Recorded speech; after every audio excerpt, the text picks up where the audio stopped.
Welcome to the Make Jesus Known podcast. My name is Matt Messner. I'm one of the lead pastors at New Life Church in Everett, Washington. And I'm here with my wife and also a co-lead pastor at New Life Church. And we're here to talk to you about this past Sunday's sermon out of the book of Exodus. And in this conversation, we want to talk about how to apply this sermon where you live, work, and play. So it's good to be with you, Heidi. Good to be with you, always. Right. And it's kind of fun. We've never done this except for in our own house, you and me together on this podcast.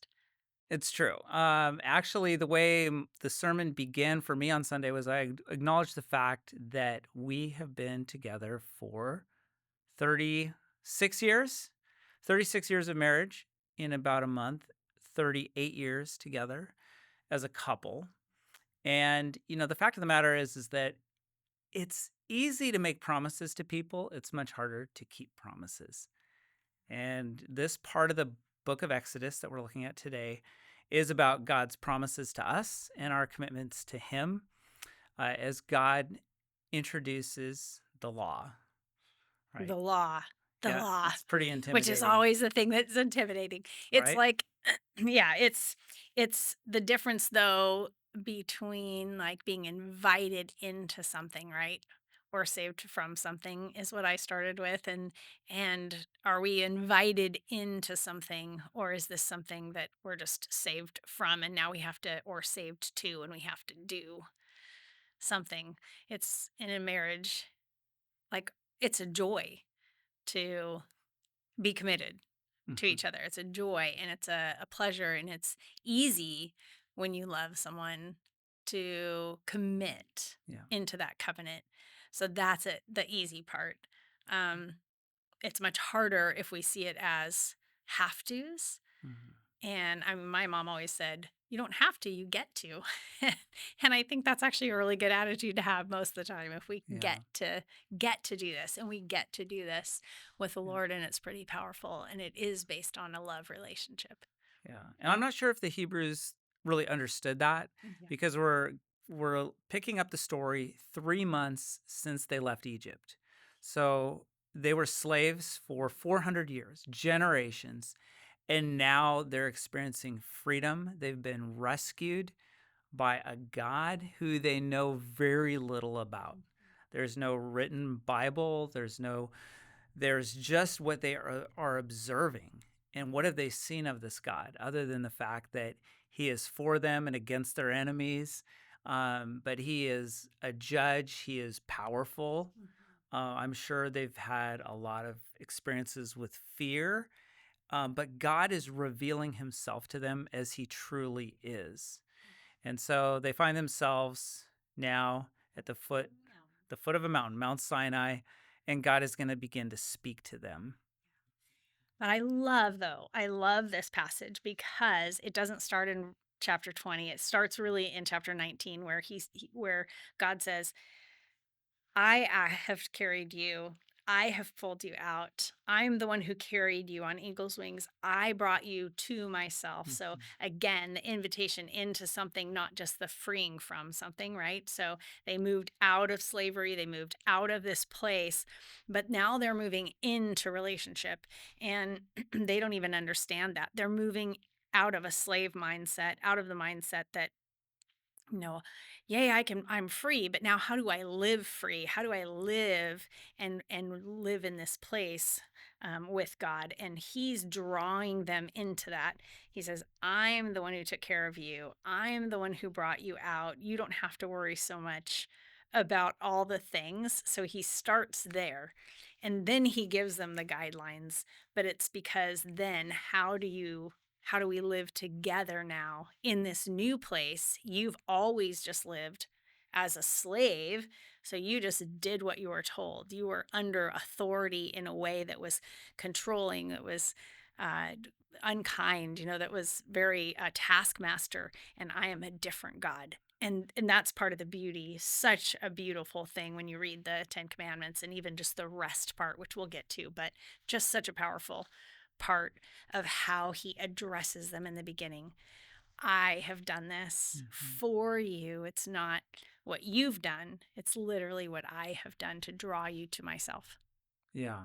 So beautiful. Yeah, it is pretty interesting because he reminds them of what he's done, that he has rescued them for relationship, and he did it in a very loving way.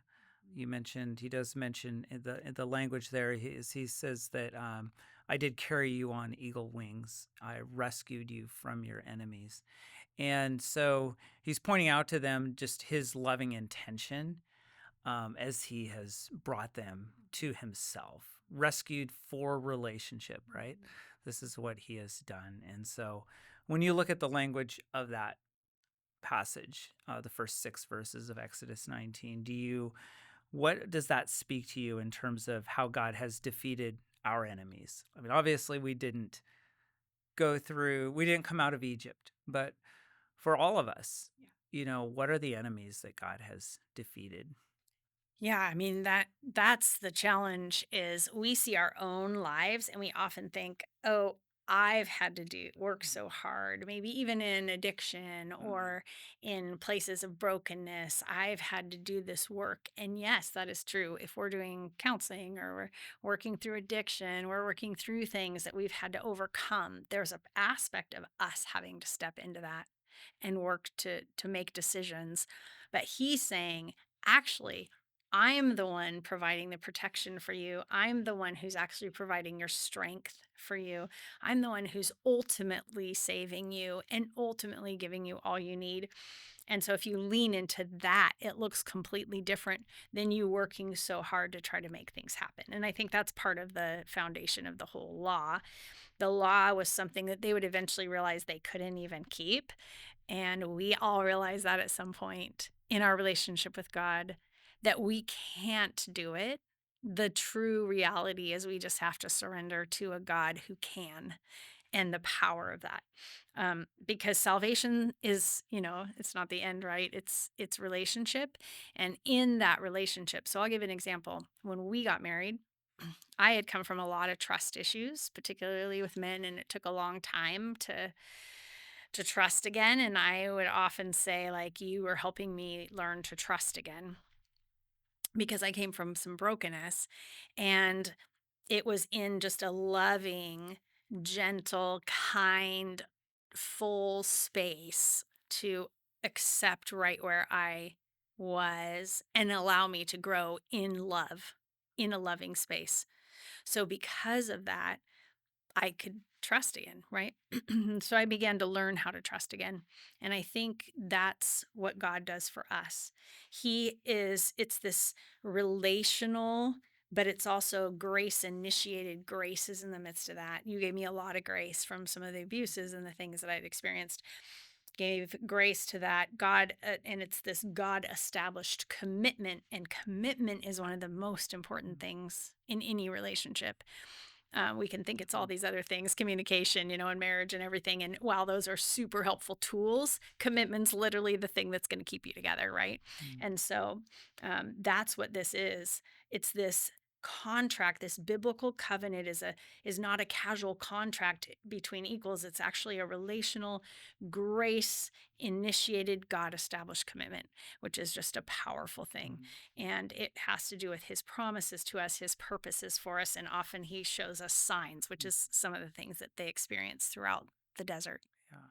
And even before he gets to like any commandments at all, he is pointing him towards that love. Like he says, you will be, I'll just read part of this. He said, if you obey me fully and keep my covenant, then out of all the nations, you're going to be my treasured possession. Although the whole earth is mine, you will be for me a kingdom of priests and a holy nation. I just think the language of like treasured possession, called you to myself, he's just lavishing that love upon them. And when I think about God defeating our enemies, I mean, he did that in love. And so the context of the commands is all in the context of love. And I think for me, when I was trying to reflect on the enemies in my life that he has defeated, probably the biggest one for me, this is unusual. I haven't heard anyone else say this literally, but I think it was the achievement trap that I was living under, which is really that mentality where in order to experience love, you have to do certain things, you have to achieve certain things. And I grew up with that kind of mentality. But the problem with that mentality is that no matter how much you achieve, it's not enough. Like you're always going to be falling short until I became a Christian when I just realized God's going to love me now, like for who I am, not for what I do for him. And so it's not performance at all. And I really think for these slaves now becoming free people, it was so important that they just realized you are called to be a treasured possession. What is that? What is that going to look like? Not only are they loved by God, but they also have a purpose, called to be a kingdom of priests and a holy nation. Yeah, which is so powerful. I mean, even just the whole thing with holy, because, Mm, they're not holy, but God is. And mhm, because they're now in relationship with Him, now they get to be holy themselves because they're under Him and even under the cloud, which appears in the next section we're going to talk about, led by the fire, right? And so this is like a powerful example of the whole I rescued you. I'm the one who's doing it. All you have to do is join in with me, right?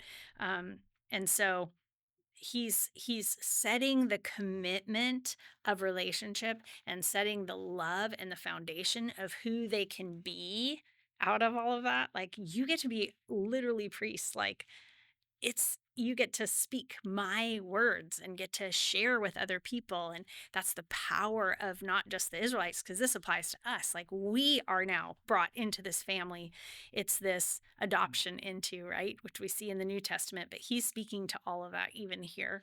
So we're adopted into, and this powerful thing of when we're adopted, now we have to learn how to live in that family, and that's what he's showing them. Now how does a holy God live with sinful people? And he's revealing to them how we get to live together and how powerful it is. And then out of that, the holy, yeah. becoming holy because we're just in relationship with him, become more and more like him because we're naturally become more like each other Mm, when we're in relationship. And then also the priest, the ability to now speak in the way that God speaks, and not King James. I'm not talking about King James, right? Like I'm talking about like the way with the grace, with the love, with the joy, with the peace, all of those things that he is, that we then become like that, and that becomes our language. We get the language of the kingdom becomes how we live and speak in the world. And it's just a powerful, really beautiful picture of yeah. love. Do you think that when they were at this place in their lives, 3 months into following this God in front of this mountain, do you think they understood or believed as a whole that they were treasured by God? No. Like if you were to talk They to were your slaves. They didn't right? they didn't even know what that would even Mm, look like, mm, and besides the physical treasures, yeah. right? Like the Mm, gold that they had been given. I think that's why they end up eventually, yeah. like, using all that Yeah. to create Yeah. a calf and, end up becoming worshiping something that they only saw as the only kind of treasure they Mm. understood. So, yeah. Yeah. Do you think how about for you in your own life? Like we are his treasured possession as well. These words apply to us. Has that ever been hard for you? Was there ever a point in your life where you didn't feel like that? With God? Hmm. Okay. Um, yes, I think we all go through those seasons. And I'm going to actually speak to this. This is really powerful. I remember a couple times where in my own life, because I was sinning and really living off, and not in obedience to my parents and my family and the covenant of family relationship that we had, um, my I had to be disciplined. And in the midst of that, feeling like I had failed so much and being fearful, which is what we see in this passage, that they were fearful. Um, and it's not so much because of what they had done, but they didn't even know how. Like they had been complaining and stuff right before this, right? Um, so they were fearful. And I think that's where I was, very fearful. And I remember something that really changed my trajectory at that time. My dad said something to me and he said, Heidi, like, I love you. I could never not love you. You could be on death row for like murder her and like torture, whatever the worst possible thing you could think of. And I would always love you, but I'm helping you learn how to be a part of our family and what the best for you. And it really impacted me, first of all, because I knew that he would love me no matter what. Like that changed everything, and I think that's the key, for our relationship with God, to understand the depth of love, and we'll never fully understand, but the depth of love and the commitment, no matter how much we've ever done, how much we ever could do, how much we could work, how much we've, he will never lose that love, and we have never been able to gain it. His love is just that deep Mhm. and broad and wide. And then the second thing is also, but we have to work together. So my love is not a question. That's not the question. It's because of who you are that I want to protect that treasured treasure, that precious Mm. person you are. And we see that with other people. It's harder to see in ourselves, right? Um, Mhm. and so pressing into that with being Yeah. precious and Let's talk holy and about that righteous in just treasure. in a few minutes. But before we get to that part, we can kind of finish with that part. But I think about what God says, who God says we are versus who we think we are, and there's a big gap. I think over our entire life, we are maybe hopefully becoming more at peace with who God says we are. That becomes our identity over time. But just as an illustration, back when I was competing as a runner, you remember when I was entering marathons, I would apply to go to a race to have my way paid as a invited athlete. And when I applied for the Boston Marathon and I received an invitation to come as an invited athlete, they were going to pay for my travel, lodging, a per diem, all the stuff. And I was there with the best in the world. And I felt like a total imposter. I mean, these are world record holders. These are Olympic medalists. These are people, the best in the world. And I just wanted to get autographs, maybe get like pictures with people. I did not belong, or total imposter syndrome, but it's true. I mean, I wasn't at that level. But I remember afterwards coming home and just feeling like I needed to start telling myself that I am a national caliber athlete, at least. Like I needed to say that, because if you don't believe that you're that, you'll never be that. And so I would go to race and I would just have to I would almost have to lie to myself because I didn't believe it, and just tell myself that so that I would perform better. And I've just got to say that as a Christian, when you hear God said, you're a treasured possession, you'll hear a voice in your mind saying, no, you're not. Like, you're And not all the that good. reasons why. That doesn't Yeah. apply to you. God doesn't love you that much. Jesus wouldn't have died on the cross for you, if he didn't have to. Like, he wouldn't have done it. Um, so I just would encourage Mhm. everyone to tell themselves the truth, even if it sounds like a lie. And the truth is that you are deeply loved. You are valued by God. You are his sons and daughters. And there is nothing more true than that. The truth isn't your negative self-talk. The truth is found in God's word. And so God's doing that with this group of slaves. Like, he's just pouring his love out on them. He's speaking to them. But then he says, I want you to keep my covenant too, because you are a holy people.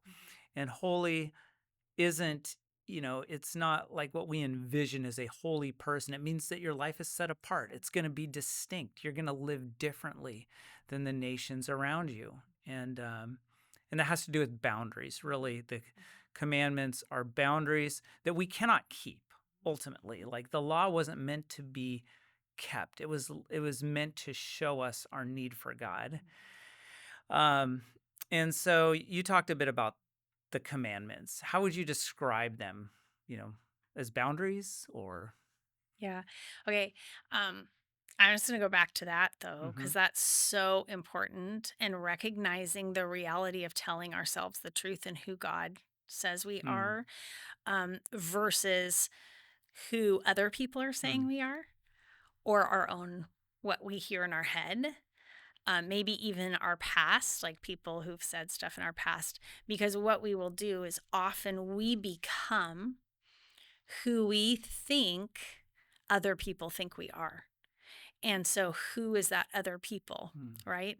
So is it God? If we can make God that person, that who we think he says we are, and remember, it's who we think he says we are. So if we read his word and say, okay, even though I don't think this, this is who you are saying you are, and who I am because of who you are, then that informs who I am. But this is true even in relationships. We will determine who we are based on what we think someone else thinks we are, even if they haven't stated it or even if they have stated it. And so that's why it's so important to put him in that place where he's the one speaking it Mm. that to us. So it's a really, Yeah. really important point. I think that shows the power of encouragement too. Like as much as we can speak truth into each other's lives about from God's perspective, that can absolutely transform a person as well.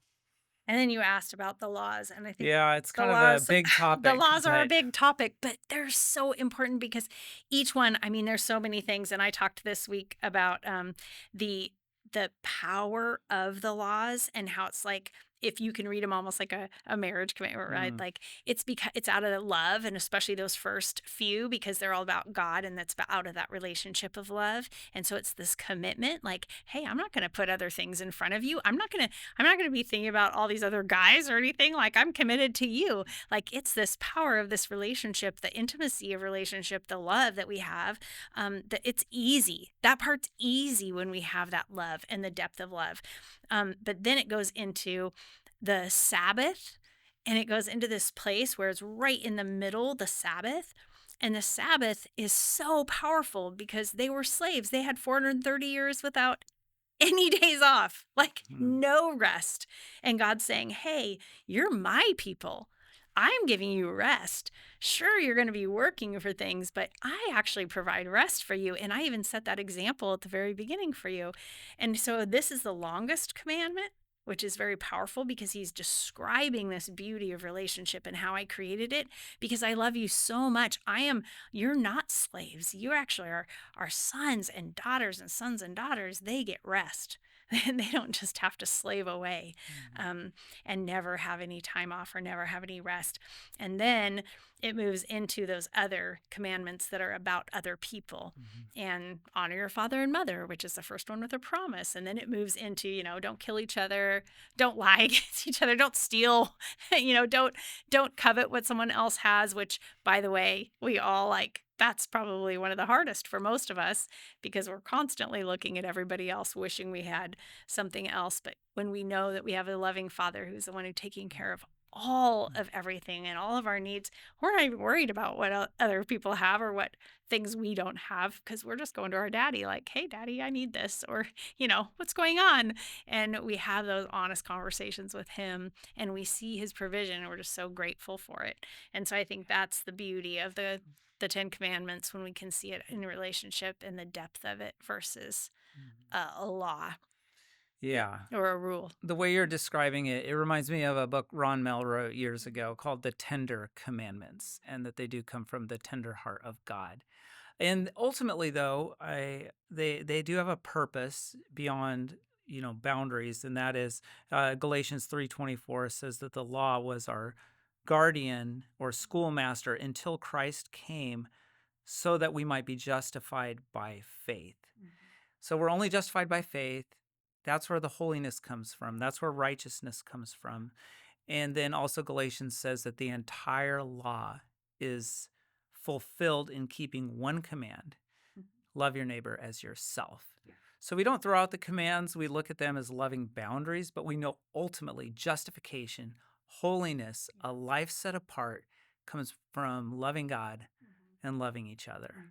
Yeah. Which is, can I end with this? This is so powerful because I've been thinking about this a lot for some reason this week.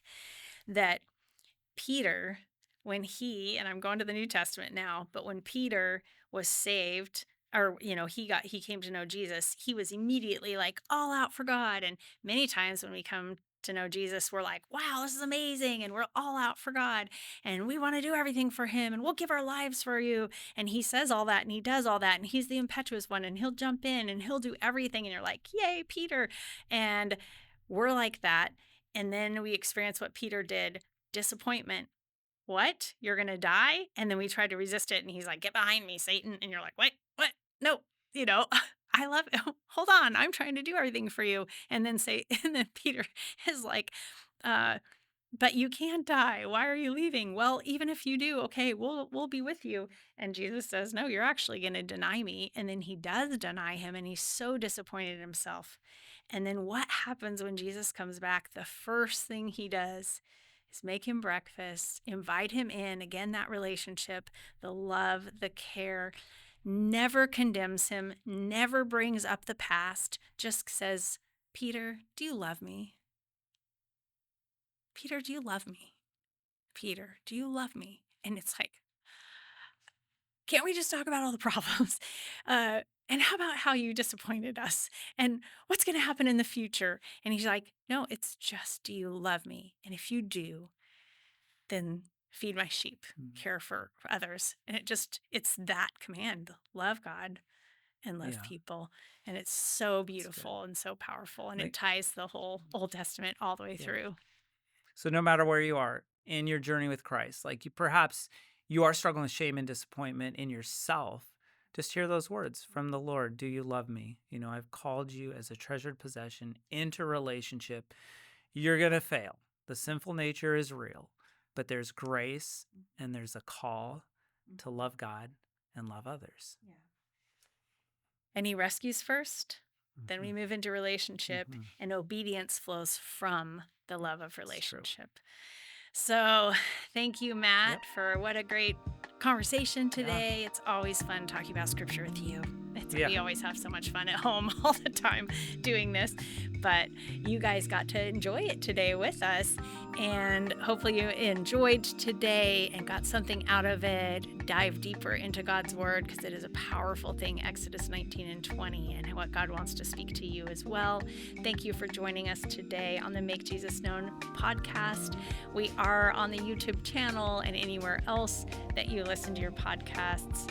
And we hope that you have an amazing week and continue to seek God, understanding who he is, understanding his love, and moving into that in a deeper way so that you too can love others and follow the way of Jesus.